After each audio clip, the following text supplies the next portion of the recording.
It's tough to do this kind of list because they do change from time to time.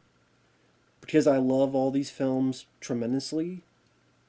So one year I like this a little bit more. Another year I like this a little bit less, but I still love it. So the list is always open to change. But more than likely, this would be in the top 10, these movies. So as of right now, number 10, I put the Blob remake, 1988, this film right here. I do love The Thing, John Carver's The Thing, but I put the Blob up there because just how it's much more underrated. The Thing is a fantastic movie. The Blob is more of a fun movie. I guess I go into films more to have fun and entertainment.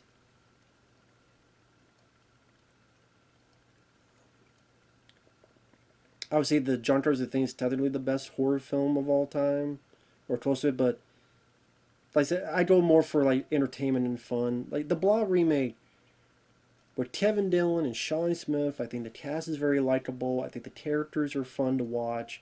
I think there's some nice dialogue, helped by Frank Darabont and Chuck Russell. There's a great vibe to it as a remake where it's not a carbon copy of the original. They show some of the high points like the movie theater scene, but they put their own taste into it. They put their own stamp on it. I think the blob effects are fantastic. Yeah, some of the wider shots you tell a bit of the blue green screen, however you want to put. Like, there's a bit of difference between the person and the blob. One is the big giant blob overtaking the town, but a lot of the gore is excellent to watch. It has a good sense of humor to it. I like Kevin Dillon's character. He's the rebel without a cause, but he's the unlikely hero. Shawn Smith is the cheerleader, but she's also a badass in the vein of Ellen Ripley. I like the song Brave New World by Alien. Funny enough, the band's name.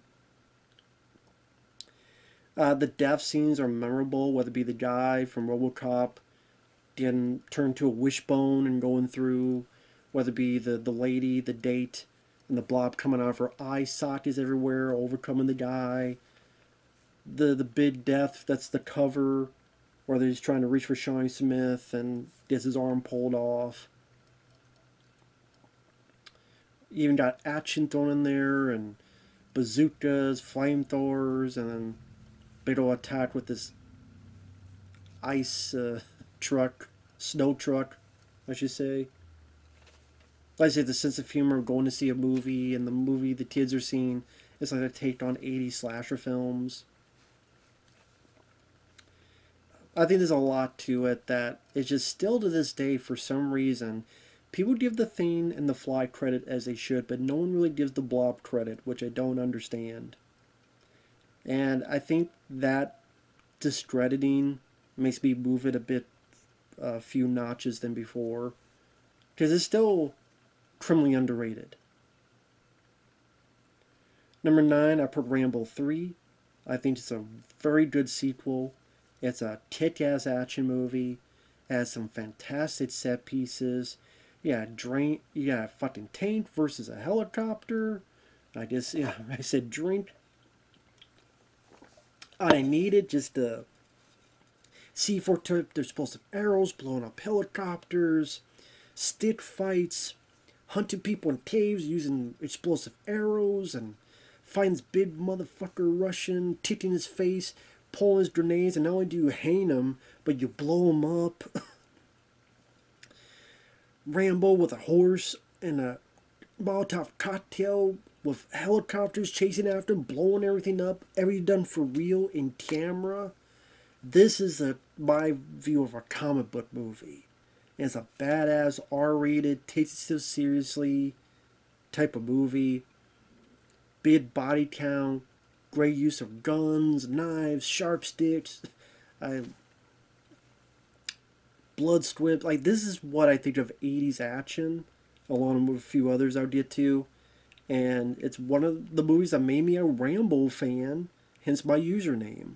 I fucking love Rambo 3. Still love it to this day. I think it's an underrated sequel.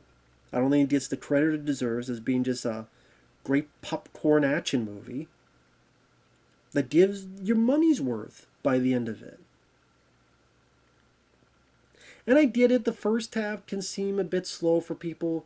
It doesn't bother me, number one, because I love the Rambo character. Number two, there's some things I still like. It's a blue light. What does it do? It turns blue. And because I know where it's leading up to, I like the stick fight. I like that big Gatling gun that he blows up a helicopter with. And I just know it's going to get bigger and bigger and bigger and one up as it goes on. And it's going to satisfy my palate, so to speak. So, love Rambo 3. Number 8, The Golden Child. My favorite comedy. I could watch The Golden Child any day and laugh my ass off, sincerely. Because Eddie Murphy, yes, he's in PG-13 territory, but he really does give off the ordinary man in an extraordinary situation. This crazy thing where he's got to find the golden child, who's got this magic and get the knife and demons and this crazy shit and shenanigans going on. But the way he acts and the way he approaches this is very relatable. It feels like something I would do. The stuff he would say, how he would act, how he'd be confused. It makes him so relatable that I just root for this guy. My seat brother Numpsy. I can see you busy right now. Come by another time. When he sees him turn to a demon, or I want the knife.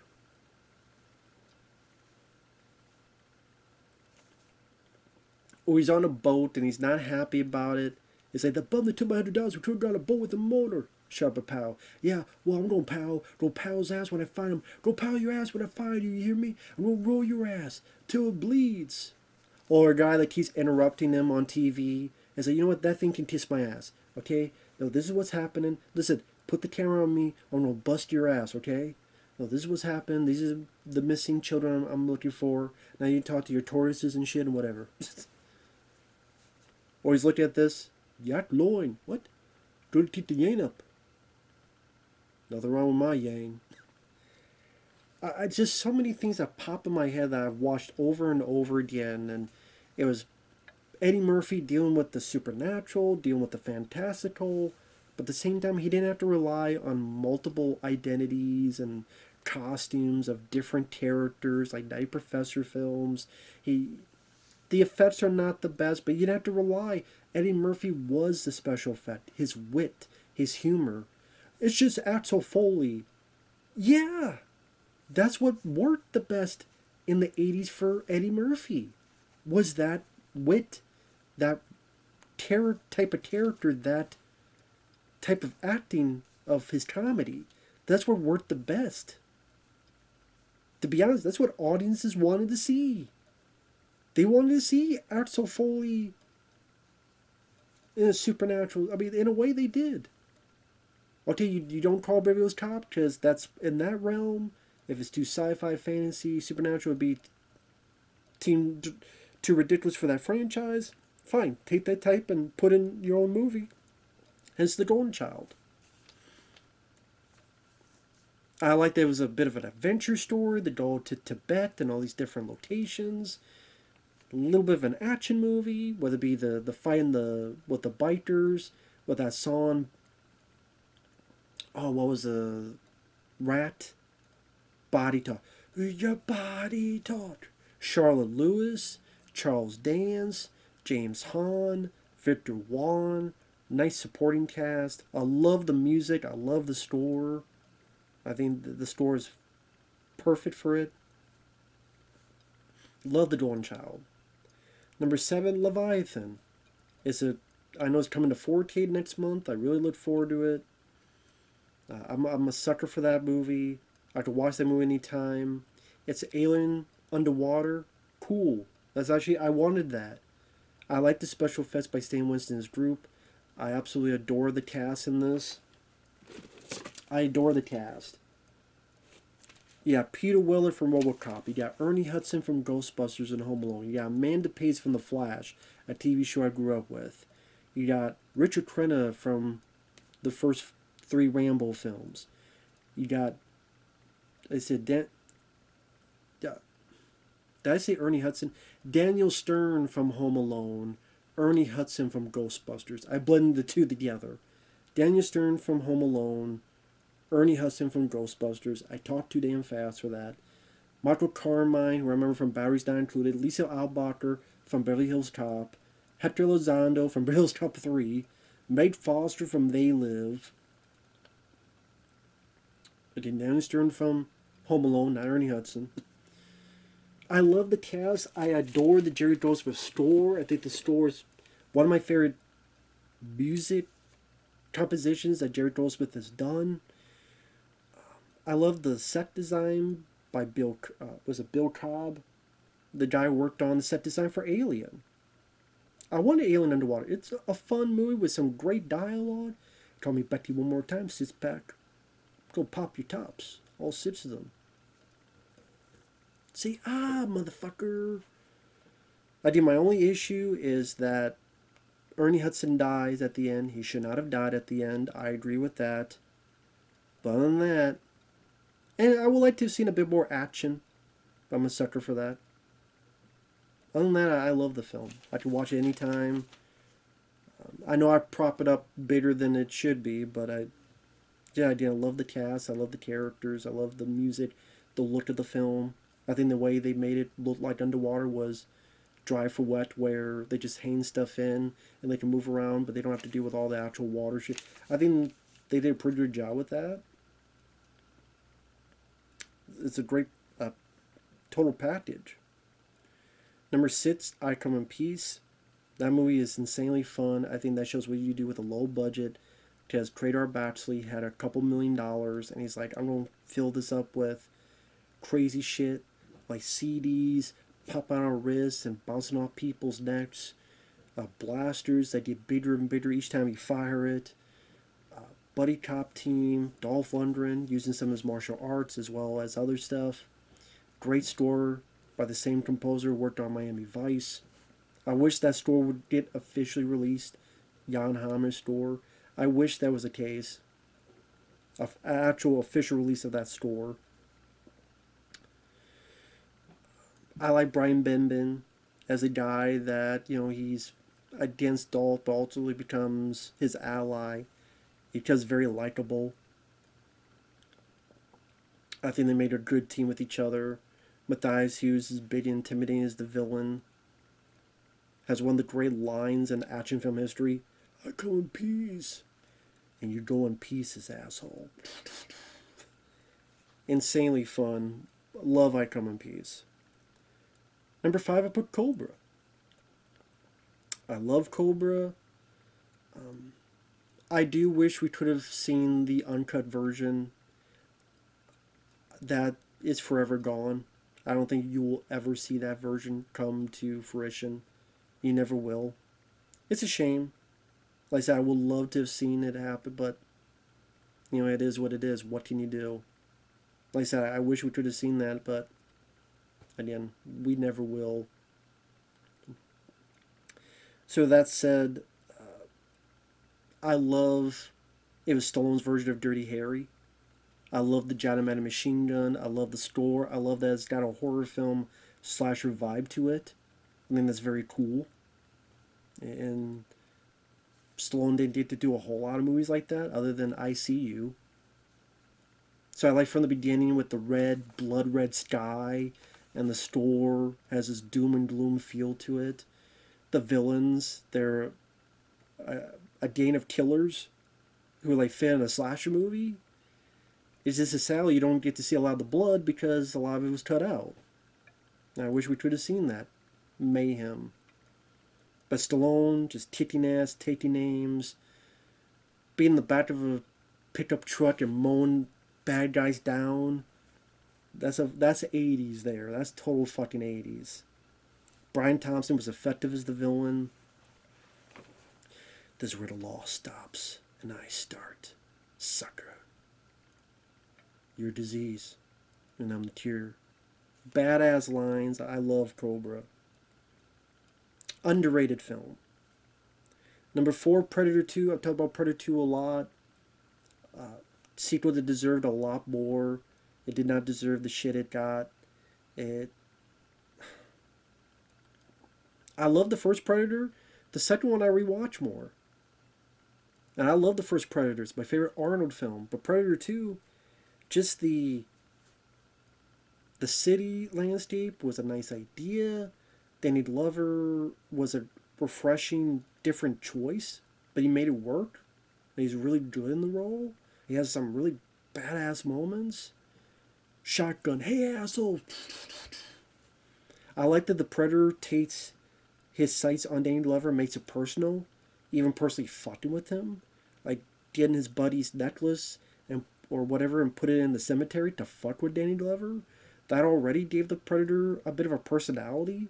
They would take things personally like that. The finale, this more like one-on-one battle. We're understanding Predator is more hide and seek. Here is much more upfront, which was cool. And they go from the meat plant to the rooftop to the other building. And then inside the Predator ship, the lore that he gave us, the inside the Predator ship, the different Predator weapons, the various different Predators and the way they looked. It didn't ruin anything from the first film. It just built upon it. And you got Gary Busey, you got Bill Paxton, Maria Conchita Alonso. You have a great supporting cast. Love Predator 2. Number 3, Rambo First Blood Part 2. I adore this film. It's my favorite Stallone film. I went back between that and Cobra, but I'm like, I gotta give it to Rambo. I mean, First Blood Part 2. My favorite Jerry Goldsmith musical score. The way the titles approach is give me flashbacks to seeing this multiple times as a kid. I like the story, going back to get the POWs and rescuing them who are left behind and thrown away. Just like Rambo himself gets thrown away by the higher-ups and he gets paid back. And it's the sequel to Vietnam, Vietnam Part 2. At this time, we get to win this time. And he fucking destroys it all. He gets the M60 machine gun. He gets his helicopter. He gets his bazookas. He gets his C4 arrows. I've never seen that in a film before, but I fucking love it. I wish they would use that more. If I made a Ninja Turtle Raphael movie, you goddamn guarantee he would get that. He steal from some shipment. I got it. You fucking use it. And maybe Donatello would know how to make them and keep using it in sequels. I would fucking steal that shit. Because I love that. I love the way they look, and it's just my favorite weapon in a movie is a C4 tipped explosive arrow. It's primal, but explosive. I just fucking love it. Again, I like the story. I like... can't believe I forgot her name. Julia Nixon, who's Co. I thought she was very sweet. Great to see Richard Crenna. Not as much of an adversary on the first one. Well, not adversary, but you know, he's unsure. They're definitely a little bit more friendly in this one. I mean, they're friendly at the end of First Blood, but I mean, just he's kind of more of an outsider here. They're more friendlier, and then by the third one, they're on equal terms. It's very interesting to see that relationship differentiate with each sequel. And just, to me, iconic moments of the 80s action. In the mud, taking people out one by one, standing there with the arrow, blowing the bad guy up. I really like the story. I like the speech he has at the end about the people who were forgotten. I even like the song at the end by Frank Stallone. I love Rambo 2. Now this is a bit different because I went back and forth because so many times I said this was number 1, but after another rewatch of this other movie, in a year time this could change again. But number 2, I'm putting Hard Target. A lot of times I would say Hard Target is my number 1. I would say the only smallest of issues I have with Hard Target is the first half I do enjoy, but obviously Van Damme doesn't have a lot to do because it's all build up. You're building up the bad guys. Lance Henriksen, how deadly they are. So you get a great action scene where they're after Yancey Butler's dad, and then John Claude Van Damme's friend gets hunted. So it's this nice build up. Again, Van Damme has a good action scene, good fight scene. But you know, him and Yancey Butler, I mean, they try to do a love story. Thankfully, they cut out a bit of that in from the work printed after they cut some of it out. It's fine, but it's there are once in a while a little bit of a slow spot here and there, but I still rather enjoy it. And then like 50 minutes in, kicks in, and the rest of it is a fantastic ride. So that's why it's up there. Just our Rambo 2. Like I love the first half, but you know it's to build stuff up.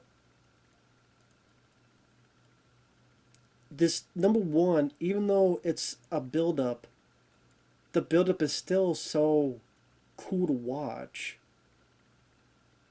that I don't feel any of that like I did with the others. I mean, number one is Aliens. Watch it again. I found a copy online. It's the theatrical version, which is fine. It was actually interesting to watch that again. It was a 35mm version, though. So it's 35mm like the way it looked back in theaters. Beautiful. Beautiful to watch. Like, this is the way the colors were supposed to be. I have the 4K. It looks beautiful. So if I want to watch the theatrical, I'm watching this. If I want the special edition, I'll watch the 4K. And it was fantastic. I loved watching this again. And I'm like, you know what? This is my favorite. Just the story, the characters, the music, the pulse-pounding music, the fantastic group of actors and characters, the strong performance by Sigourney Weaver, the great look of the film. Action and horror are my two favorite genres, and this just perfect blend of the two of them was its pure filmmaking, pure movie making. Especially when you watch the special edition where you get a bit more of her daughter, losing her daughter, so you have like a girl that gets her mother back and a mom that gets her daughter back in a way. Michael Biehn, Bill Paxton, the score by James Horner, my favorite score of his, may he rest in peace. The Queen fight at the end, it's a fantastic, and the 35mm, man, it looks, holy shit, it looks amazing. Yes, it's a, because it was that's the way it was in theaters. The special edition didn't come out till, home video, so there wouldn't be a 35mm version of that version. At least as far as I know. But anyway, I think I put on my Facebook the way I put it there. I think the best way I described it was watching Aliens again. I gotta admit, I have to put this as my all-time favorite. Combines my two favorite genres, action and horror, to such a lightning in a bottle degree, from the gorgeous look, the pulse-pounding score, the fantastic cast, the rousing ending, and the top-notch effects. This truly is just the total package. So, and not Lex Luger. So I had to put that as the case. So,